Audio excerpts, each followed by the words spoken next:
Hi, this is JP Morgan. And this is Kenneth Merrill. Today on the Slanted Lens, we got Bonnie Genevieve here with us, and she's going to help us look at these two cameras that I think are pretty exciting. I'm stoked about this comparison. Today we have the Nikon Z5 and the Sony A7C. Both of these are brand new. They're both very budget-friendly full-frame cameras. You know, there's a couple of things that just jump out to me about these cameras. One is the C7C is very small, very compact, small. which is what its goal was. It's not meant to be. It's basically like if you took an A6600 and made it a little fatter. Yes, Yeah. yep. But it has the same sensor in it as the A7 III. So people say, well, it's kind of a step down, a step up.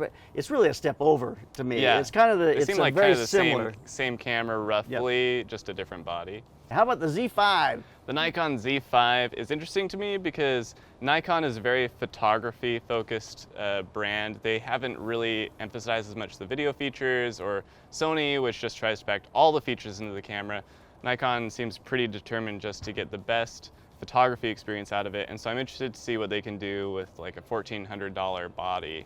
The Nikon has a really nice viewfinder. It has 3.6 million dots in the viewfinder, whereas the Sony has a 2.3 million dot, which is more in line with some of their older viewfinders, which makes sense for the price point. All right, let's test these cameras. Let's take a look at them. Really want to look at picture quality, want to look at autofocus, just how those things work together. And let's get started before the guys next door build an entire house. All right, let's talk about the ergonomics of these cameras. We got a very small compact camera, and we got a pretty small mirrorless camera, but what do you think? Well, I think Nikon does a really good job of making it small but still very comfortable to use. It feels like it has a pretty full-size grip. I can get all my fingers around there. I feel like it's not going to slip out of my hand anytime soon. I've always liked Nikon because they design their cameras in a way where you can pretty much operate it one-handed. I don't know why that's a big deal to me, but it just always feels better. I can turn it on with one hand, I can change the ISO, the shutter, the aperture, without ever having to use this hand or switch grip or anything like that. Well, the 7C is on the other end of the scale from that. It is made to be compact. It's made to be small. It's got a lot of great features. It's got a flip-out screen to be able to vlog with it. That is the downside of this. It is the major downside there. It doesn't have the scroll wheel up front, which I miss. They've started a new line of lenses. Tamron has these small lenses as well, because when you put this lens on this camera, it makes no sense whatsoever. This is bigger than the camera. But when you get these nice compact, this is a 28-60 4.56 lens from Sony, and that just makes a lot of sense. That is a great travel camera that you can take with you on the road, and you can shoot, and it just makes this really, really simple to use. I do feel like it's hard for me to hold on it. I wouldn't try to use this with one hand. I would drop it. I feel like if I were vlogging, then this would be a great option because of the flip-out screen, because of the size. I could carry it with me anywhere in any bag and not feel a ton of weight, so I would always be ready to capture whatever was at hand. I mean, I feel like this is a great kit for that. The Nikon, again, feels to me like it'd be a good entry point for someone who wants to get into a serious photography system and wants to kind of start off with that more serious feel. They're going to be shooting studio or weddings, things like that, where the sort of durability and weight are actually a benefit rather than a detriment. So we're going to do an image quality test in a lighting situation that's my absolute favorite. I love it when you have a backlight situation, so you're looking into the shadows of the background, but you get a nice rim light on her hair, and then we're going to put a little LED light up in on her face, which looks really nice. So let's shoot away and just see how these cameras compare. What picture looks better? These were adjusted in RAW, so I had to cool the Nikon off quite a bit, and I cooled the Sony off even a little. I adjusted the tint on the Sony. It was a little bit green to begin with, but once I've done that, they look pretty dang similar. Look very similar. I mean, the greens look very similar in the background. I mean, the transition from that highlight green to the deeper green, very, very similar. The purples look very similar. I mean, obviously the skin tone, she's a little bit yellowish in the Sony and a little bit magenta or red on the Nikon, but. And look at the fall off in focus here is very interesting because we are focused on her eye, but the necklace and her shoulder falls way out. I mean, the depth of field on those two lenses is very similar. Yeah. I mean, how it's rendering. You'd have a hard time telling those two apart, actually. Yeah. If you put 20 images up shot like this, you'd have a hard time telling which one's which. Both these cameras are budget cameras, so if there's a place I would expect them to struggle, it would be in the dynamic range department. We're going to overexpose our pictures and underexpose them, and then in Photoshop we'll try and bring it back to a normal range and see where the information just disappears if it's over or underexposed. Right off, if you look at this, look at the pinks in the, I'm figuring it's the Nikon on the left. Yeah. Yeah, it's just more vibrant. The color is just a little more snappy, a little more intense. It's definitely a sort of pink hue to her skin, Yeah. which I like. I kind of feel like there's a little more tonality to her face in terms of color, whereas the Sony to me feels a little more monochromatic when it comes to her skin. If we overexpose by 1 stop, I should note really fast that the Sony was a little underexposed to begin with. But Sony always is a little under by a third, a quarter to a third, even sometimes a half. But 1 stop, they're both doing fine. I Yeah. mean, this is great. Yeah. You could deliver this. 2 stops overexposed. Oh, my. The Nikon just turns kind of ugly. Boy, in a major way. I mean, those highlights. But you're starting to see it in the Sony too. The Sony is headed there. You see it in the trees. But look at her skin on the Nikon. I mean, super orange. The color is already starting to get messed up. It's already shifted. Yep. We go to +3 stops, and the Nikon just falls off a cliff, and the Sony's starting to get into that weird skin range where things haven't quite clipped, but the color's not right either. Yeah. By the time we get to +4 stops, I mean, the image is done, but the Nikon's definitely blown out much more. It feels like the Sony though is holding this almost by a stop. Maybe not quite a stop. Yeah. But it's very close. I would say just about a stop. Yep. If we underexpose here, go to -1 stop. This is where digital cameras always shine. Yep. You can underexpose 1, 2 stops, no problem. And we see that here. The image looks pretty much the same as it did properly exposed. -2 stops. Both are looking pretty good. The contrast on the Sony seems to be a little heavier, but I wonder if you could just bump up the shadow slider on that. And it would kind of I'm solve sure you it. could. I'm sure you could. But just the Nikon looks much more open. It's much more Yeah. pleasant.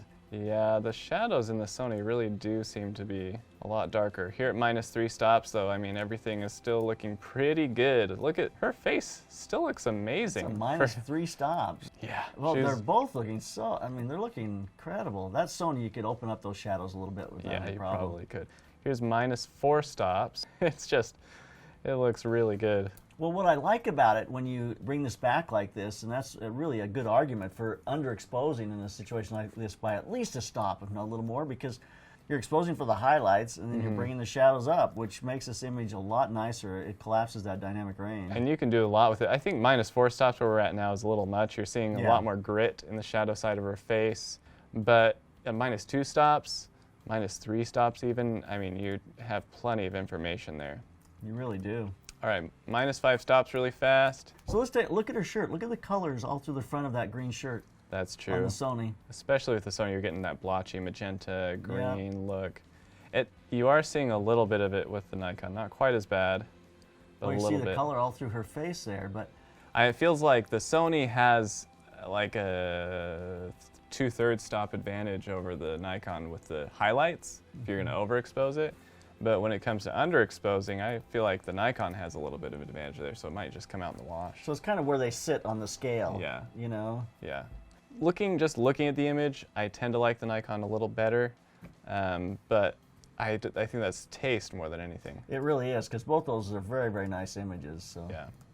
So let's take a look at the ISO performance of these two cameras. I mean, we have such an extended ISO range with these, 51,200, but we'll just take a look and just see where they fall apart. You may have that range, but where is it that they hold together? Where do you feel comfortable shooting? Let's take a look at that as we compare these two cameras. This is straight out of the camera, and this is what I saw as I was going through most of these images is at identical settings, the Sony's just darker. And sometimes it's darker by a little bit, sometimes it's darker by a lot. This feels like almost a full stop darker It to me. definitely does, and look how much more open the shadows are. And Nikon Well, has I guess this if really you brought smooth, that whole exposure up on the Sony, yeah, you're you'd going to open up probably their do shadows the same as well. thing, yeah. Going to 1600, still really clean, but we are starting to see some noise in, in the shadowier parts of the image. Yep, let's A look at little the, bit of texture in her Nikon. arm on the Sony. Nikon also, again, some texture at 1600, but both these cameras are preserving so much detail and so much information, it's not distracting at all. 3200 ISO, I feel like the noise is starting to become noticeable. Yep. You see it in the background. You see it, especially on that wall behind them. Oh, yeah. And you see the colors start to emerge in the grain pattern. It isn't just a straight grain. It starts to have that kind of digital noise. At 6400 ISO, even without zooming in or anything, you can clearly see the noise on both these cameras. 12,800, pretty gritty now. You could denoise this, but you would lose a lot of definition. You will. It's going to start to mush, you know, and that's the one thing I don't like about denoising, and that is it does just kind of make everything softish, like putting a diffusion filter on. 25,600. What's interesting here is the Nikon is holding the brightness better. You know, the Sony's dark as always, but I do also feel like the Nikon's starting to shift green. You're definitely seeing banding patterns in the wall above her head, things like that. At ISO 51,200, I actually think the Sony's a little cleaner. Again, maybe it's because it's darker, and if you push the exposure up, it would come out. But well, yeah, look at the detail in her face. Look at the background. I mean, it's just much heavier grain pattern and color patterns in that grain. So I don't know. That's a tough call. I feel like through most of the range, the Nikon has an advantage just because it's brighter to begin with. But there you get towards the higher end of the range, and the Sony seems to hold it together a little bit better. So we're gonna do a quick autofocus test. Bonnie's gonna stand way back there behind some bushes, and she's gonna walk towards camera into a nice close-up headshot, and we'll see how the focus holds her. The Nikon has 273 autofocus points. The Sony has almost triple that at 693. But they both have eye detect and tracking and stuff, so we'll see how it pans out. So we're going to take a look at the autofocus feature on these two cameras. So we got her walking towards us from the sun into the shade. There's a couple things happening here that might be a little hard for these cameras. But you know, as you look at this, the Nikon, it stays with her pretty darn sharp and pretty, I mean, it stays right with her. The autofocus stays with her. You're at how many frames? You're on high speed? We're at 4 frames per second, which is the highest it goes, which is one of the downsides of this camera. So we only have 20 images here. But of those 21 images, the only out-of-focus ones are maybe 2. There are 2 soft images, so that's a 10% miss, which is nothing. Pretty amazing. That's nothing. With the Sony, we set this to medium. The Sony can shoot much faster. I think it does up to 10 frames per second. And so I was trying to make it a little less than that. We have 30 frames.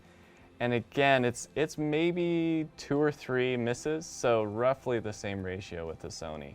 Well, if these autofocuses they're both of them, the systems are really performing about the same.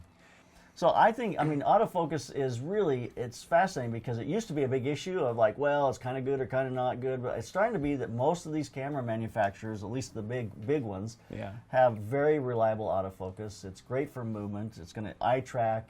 You know, some of them even go as far as, right eye, left eye track, or human eye versus animal eye, which is a lot of Sony. So I think both these performed extremely well. You wouldn't have a compromise with either one of them. So what do we think overall between these two cameras? If you had to pick one, what would you pick, and what are the criteria? I think the criteria for these becomes not necessarily features any longer, although I think features are really important. Which one feels better in your hand? I feel like you make a decision about cameras like this, make a decision on what lens line do you want to invest in, and where do you want your future to be? Is this a one-time camera purchase that'll be yours and you'll use it forever and ever? Or is this like, well, I'd like to start here and I'd like to work up and get bigger, nicer cameras and more features? If so, you really are making a decision about which camera line, which lens line do you want to invest in, and also video. If you are really serious about doing video as well as stills, then that's also a part of that decision on which one of these you would decide. Yeah, I think that's a pretty big consideration here. If you're looking to do a lot of video, I would probably go with the Sony. And that's been the case with hybrid cameras for a long time now. They just knock it out of the park when it comes to really good photos and really good video. Whereas if you're leaning more towards just, I want to get a good starter system for professional photography, maybe Nikon's the choice because it has fewer features, but it really does what it aims to do very well. So there you have it. There's a look at 2 great cameras head to head, and you have to make a decision. Which one would you buy?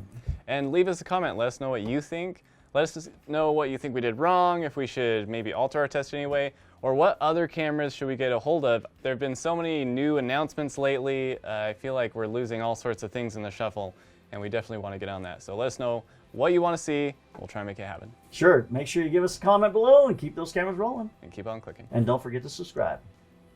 My SKB 2011 case is perfect for all my Sony gear. Let's pack it up. Sony A7 RIII and a tilted cage, Tamron 2875, Tamron 35mm, Tamron 70-28, Tamron 24mm, 2 Allen wrenches, Argus switch plate, and an emery board, Tamron 28mm and a shade, polarizer and step-down ring, Metabrones adapter, extra body and lens caps, Sony battery charger, syrup variable ND filter and cleaning cloth, K2M Sony audio adapter, tilt to follow focus rig, batteries in a Shutter Brands case, nuts and bolts, headlamp, Manfrotto plate. Wah wah wah wah wah wah wah wah wah wah wah wah wah wah wah wah wah.